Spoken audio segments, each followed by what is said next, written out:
Thousands of movie fans have viewed films at the Chateau Theater over the last 60 years.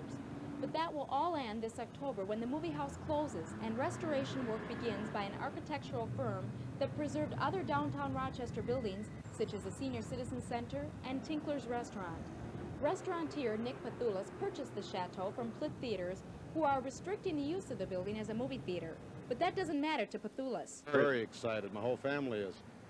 We bought it because we think it's a beautiful investment. We think that it's the key to the downtown. At least personally we do.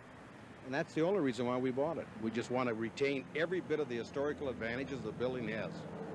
But a member of the Save the Chateau group, who was opposed to selling the theater 3 years ago, says members of the group hope to buy the building themselves. The preservationists wanted to prevent plans to move Norwest Bank into the spot occupied by the Chateau. Some even threatened to chain themselves to the building. But Byron Stadsfold, the architect currently engaged in project plans for the building, intends to preserve as many of the structure's fine features as possible.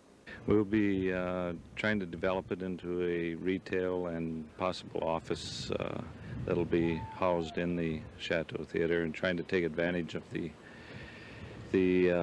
things that need to be preserved in the theater. There's facades inside that are important, and there's a beautiful atrium that comes into the building, and then the front facade is also a very good architectural piece. So even if movie favorites such as Return of the Jedi won't be seen at the Chateau Theater starting this fall, people will still be able to enjoy the beauty of the historic attraction, which is incidentally listed in the U.S. Register of Historical Buildings.